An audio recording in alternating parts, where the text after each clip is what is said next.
I've chosen this year to not watch the season of Real Housewives of Beverly Hills, so I'm actually not watching it this season because I also luxury know real that estate they're empire, dramatizing a everything, hidden and there's a 18-year bunch of stuff, and relationship, there's a bunch of and stuff over against that I don't even want $400,000 to at see the just center of because a it'll family create war. more Sounds noise like a with me and storyline more, straight out of the more Real Housewives opinions. of And Beverly the Hills, people but this that time, watch that it's not show just reality are all TV drama. opinionated, and It's they just unfolding don't inside a realize that courtroom. we're two The humans on center the of other it all is side of that, Mauricio Umansky, opinion. a man known And for that's really, selling really multi-million-dollar difficult. homes and living a The way I picture-perfect deal life with in it through Beverly Hills. meditation, and I deal with But it by behind the not, polished image, I something much just don't darker. listen. Hi, Dad. Good luck on Dancing with the Stars. We know you're gonna kill it. You were born to do. Has been brewing within his own family, because now, accusations are flying, relationships are breaking, and a deeply personal conflict has turned into a full-blown legal battle. And the most shocking part, the truth isn't as clear as it seems, and both sides are telling completely different stories. On the surface, everything about Mauricio Umansky's life looks flawless.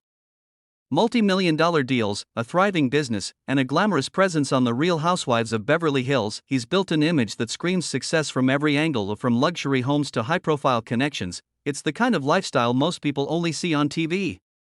Calm, controlled, and perfectly curated, but behind that polished exterior, things weren't nearly as perfect as they seemed. Away from the cameras, tensions had been quietly growing inside the family.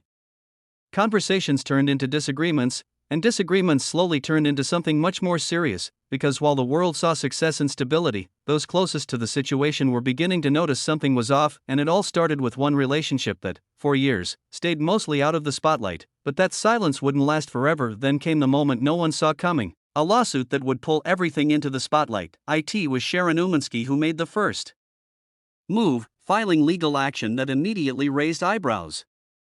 And at the center of her claims was one person, Simin Tabibnia. According to the filing, Sharon accused Simin of financially taking advantage of her and Eduardo Umansky, a claim that instantly turned a private family matter into a public controversy. But what made this even more intense were the details behind it. The lawsuit reportedly claimed that Eduardo had been experiencing cognitive decline since around 2021, raising serious concerns about whether he was fully aware of certain decisions being made. And if that wasn't enough, the accusations hinted at something far deeper than just a misunderstanding, because if these claims were true, this wasn't just about family tension anymore. It was about trust, control, and potentially something much more serious. But the real shock came when the financial details started to surface, and that's when the number hit, over $401,000. According to the claims brought forward by Sharon Umansky, this wasn't just small or occasional spending. The lawsuit alleged that Simin Tabibnia had used a significant amount of money on personal expenses over time, raising serious concerns within the family. Among the reported purchases, luxury items, gifts, and even cosmetic procedures. And now, it's important to note, these are allegations, not proven facts.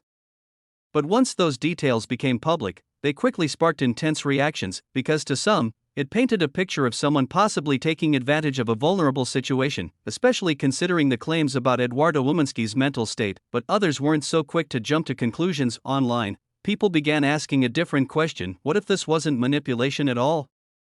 What if there was another side to the story that no one was seeing yet? Because relationships, especially long-term ones, can be far more complicated than they appear from the outside. And just when it seemed like the narrative was leaning one way, everything flipped. But just as the narrative started leaning in one direction, everything flipped. Simin Tabibnia finally responded, and she didn't hold back. In her official filing, she shut down every single allegation. Not partially, not carefully, completely. She denied ever taking, hiding, or misusing any money. Denied any intent to deceive. And most importantly, denied the idea that anything about the situation was secret or forced. Instead, she presented a completely different version of events. According to her response, the money wasn't taken, it was given. Voluntarily. Over time. During what she described as an 18-year intimate relationship with Eduardo Umansky, she claimed the payments were never hidden, never manipulated, and never forced. The checks, she says, were written directly by Eduardo himself and handed to her as gifts. That changes everything, because now, this isn't just a case of accusations, it's two completely opposing realities. One side claiming exploitation, the other insisting it was love, trust, and mutual understanding. And maybe the most critical part of her response, she strongly denied ever influencing or controlling Eduardo's decisions in any way. No pressure. No persuasion. No taking advantage, which raises a much bigger question: if both sides are this confident in their version of the truth, then what really happened behind closed doors? What makes this story even more tangled is the relationship at the center of it, a connection that lasted nearly 2 decades but remained largely hidden from public view for 18 years. Seeming to Bibnia and Eduardo Umansky shared a close, intimate bond. On the surface, it seemed stable and private, far from the glaring spotlight of reality TV and social media scrutiny, but as the allegations surfaced, people began questioning the true nature of that bond. Was it genuine affection, or did it hide a darker, more complicated dynamic? Rumors suggest that, over the years, some family members grew increasingly concerned about the influence Seeming might have over Eduardo. Others argued the relationship was mutually supportive, even generous. This contrast between perception and reality has left fans and the public scrambling for answers.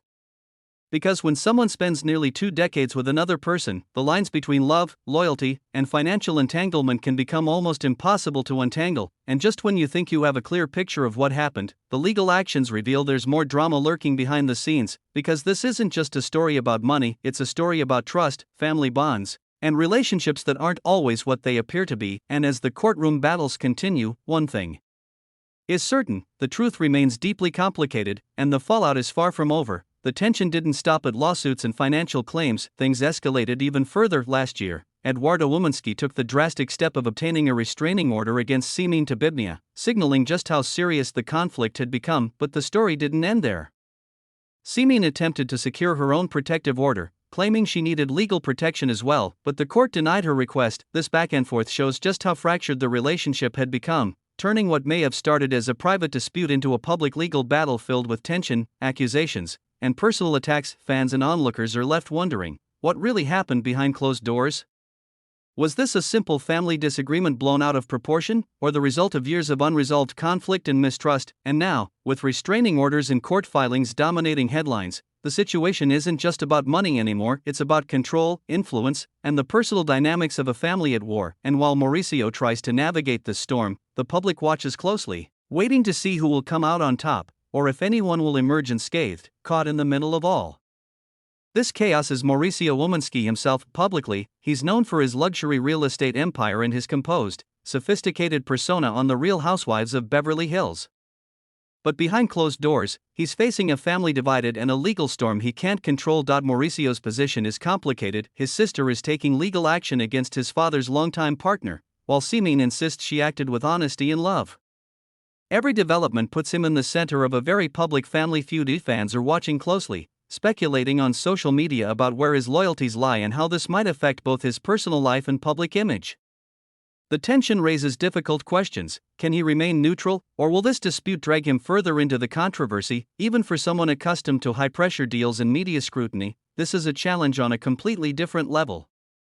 Because unlike selling luxury homes, there's no easy negotiation here, only family dynamics, emotions, and legal complexities. And while Mauricio tries to maintain composure, the world can't help but wonder, how much is this saga affecting him behind the scenes? Because when family, money, and loyalty collide, even the most successful and composed individuals can find themselves trapped in a storm they never anticipated. So, what does all of this really mean? At the heart of the story is a family torn apart by money, conflicting loyalties, and a relationship that few understood.